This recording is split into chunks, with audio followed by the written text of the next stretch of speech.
Itulah Menteri, tujuan kita untuk meminta supaya ringgit Malaysia 10 juta itu dapat diluluskan dalam bajet tambahan yang kita minta sekarang. Yang berhormat. Menteri, satu soalan yang pendek. Timbalan Speaker, satu soalan yang pendek. Di sini saya nak tanya, adakah beberapa negeri berjaya dalam projek pembangunan ekosistem makanan halal? Ada beberapa negeri. Dan saya nak tahu, ada beberapa orang berjaya dalam projek pembangunan ekosistem makanan halal dan ada beberapa orang gagal dalam projek ini? Dapat jawapan. Saya nak dapat jawapan ni. Terima kasih Yang Berhormat. Mungkin saya tak ada statistik untuk itu, tapi kita akan menjawab secara bertulis supaya dapat lebih jelas lagi detail dia. Tapi apa yang kita ingin bermula sekarang ialah supaya projek yang kita sebutkan, yang saya sebutkan tadi, iaitu skim Jejak Jaya Bumi Putra ini dapat dilaksanakan dulu mengikut program ekosistem makan halal. Menteri, agak berapa lama boleh dapat jawapan ini? Agak berapa lama? Dalam sisi ini atau bila? Atau besok? Kita boleh break mungkin besok ke, dalam 2-3 hari inilah kita mesti mengumpulkan maklumat itu dulu. Berapa break Yang Berhormat? Sini Menteri, satu permintaan lagi. Bolehkah kategorikan apa makanan seperti keropok atau apa? Kita nak tahu apa yang berjaya, apa yang gagal dalam bidang ni. Okey, terima kasih. Yang Berhormat, kalau kita lihat dari segi prestasi perniagaan kecil dan sederhana kita yang ada di kampung sekarang, ada yang berjaya juga dari segi membuatkan kek, keropok leko dan berbagai-bagai produk makanan yang ada di seluruh negara dan juga di tiap-tiap negara. Dan juga di bawah SDSI kita telah mempamerkan semua produk-produk ini supaya pengguna-pengguna kita dan juga dari segi pasarannya kita dapat memperluaskan. Jadi masalah ada ni, seperti mana yang disebutkan oleh Yang Berhormat Indra Mahkota tadi, ada juga produk-produk ini yang tidak diberi sijil halal, di mana mereka mempunyai keyakinan bahawa produk ini adalah halal. Jadi ini memberi satu masalah bagi kita. Jadi oleh sebab itulah saya rasa kita cuba membuat satu standard, dan dengan adanya ringgit Malaysia 10 juta nanti mungkin kita akan terus menjalankan skim Jejak Jaya Bumi Putra yang disebutkan itu tadi, oleh kerana kita ingin mengumpulkan semua produk-produk ini dan memproseskan dia menerusi satu mekanisme yang lebih baik, dengan teknologi yang baru, supaya standard produk-produk yang keluar dari Malaysia ini nanti akan menjadi satu produk yang mempunyai branding, dan dari itulah kita boleh memasarkannya ke dalam negeri dan begitu juga keluar negara. Ya.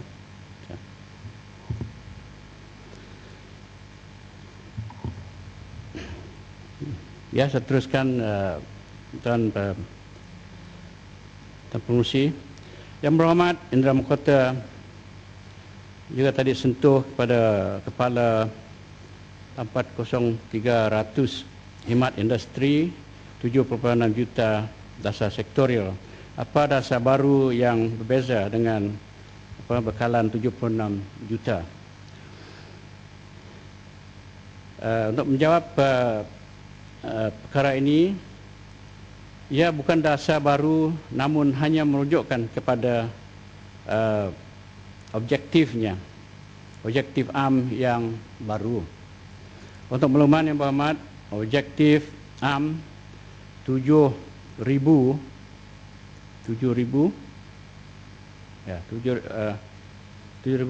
tidak ada di dalam peruntukan asal seperti mana yang telah diluluskan di dalam pembentangan bajet 2012 oleh Dewan Yang Mulia pada penghujung tahun lepas. Soalan yang kedua, dasar MITI terhadap usahawan otomotif Bumi Putra.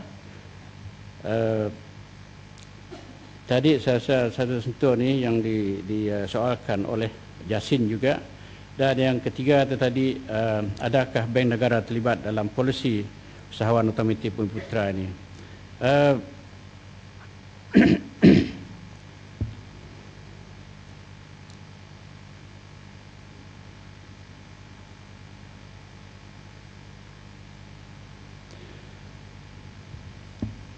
Dalam usaha kita untuk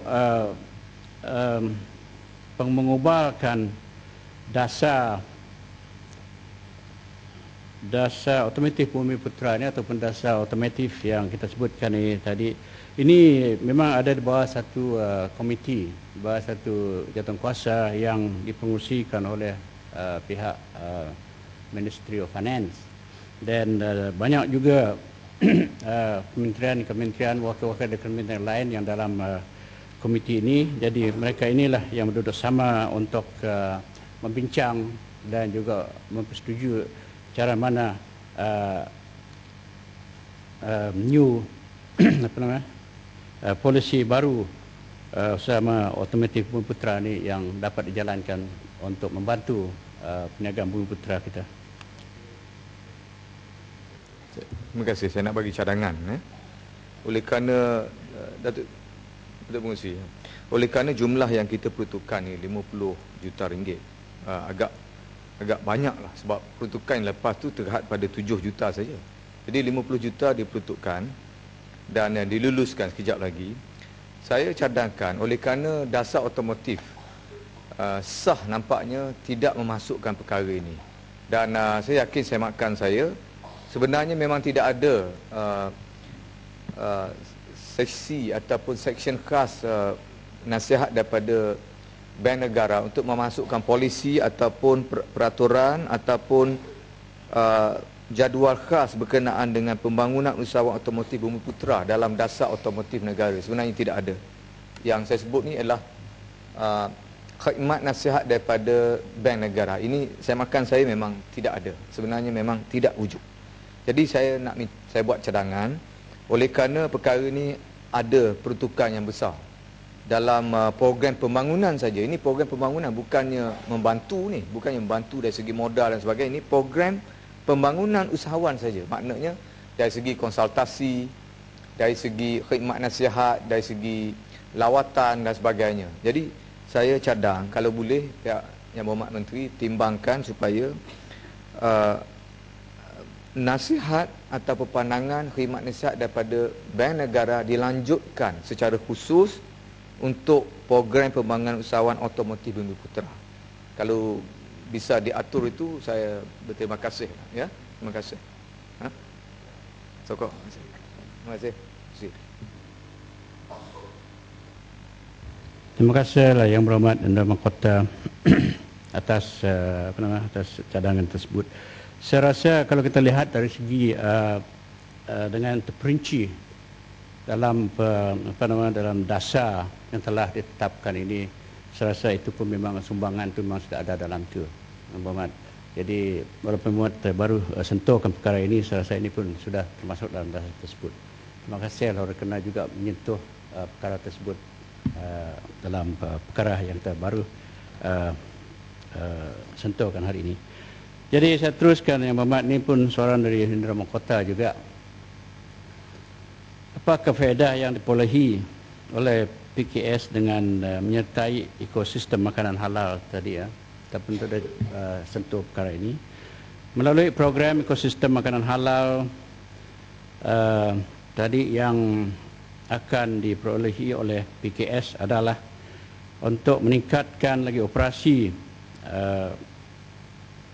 networking mereka dan juga kepada R&D meningkatkan kualiti produk itu, meningkatkan produktiviti, meningkatkan teknologi pemprosesan yang ada, begitu juga meningkatkan aktiviti mempromosi dan pemasaran produk tersebut. Yang kedua, berapa usahawan yang akan mendapat faedah manfaat dari ekosistem makanan halal ini melalui mungkin ini juga sentuh dengan soalan yang disebutkan oleh Bakri tadi, Yang Berhormat Bakri, melalui ekosistem makanan halal ini sebanyak 10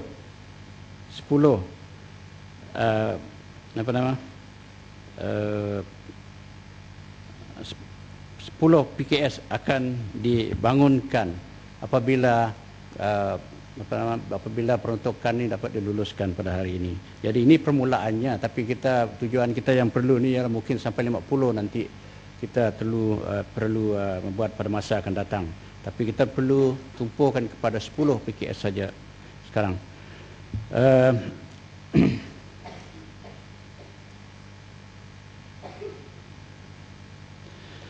Satu lagi soalan yang disebutkan oleh Indra Mahkota tadi, iaitu masalah dalam usaha ataupun dalam industri ini, kalau kita tak buat akan terjatuh. Ini satu anggapan yang dibuat oleh Indra Mahkota tadi. Kita rasa inilah tidak benar. Ucapan ini tidak benar. Industri ini memang semakin kukuh hasil dari program yang dijalankan oleh pihak kementerian dan agensinya, termasuk juga program latihan dan juga program yang lebih tumpukan kepada pembangunan industri halal ini pada masa akan datang. Jadi program ini bukan hanya dari segi untuk mewujudkan kilang saja, tetapi kita pun ingin melihat supaya teknologi yang digunakan dan kepakaran yang menjalankan industri ini pun boleh terus dikekalkan, dan kita juga harus memberi program-program latihan dan juga bimbingan kepada pihak yang mengambil bahagian dalam industri ini. Satu lagi dari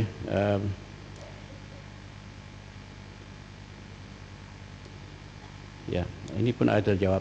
Jadi Tuan Pengerusi, saya rasa itu saja jawapan yang saya boleh beri dalam jawapan Kementerian Perdagangan Antarabangsa dan Industri pada kali ini, dan kita amat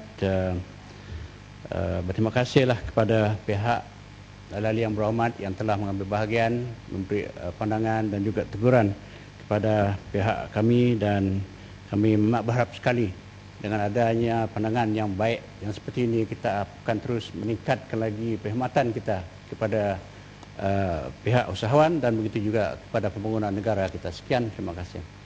Terima kasih, Ahmad.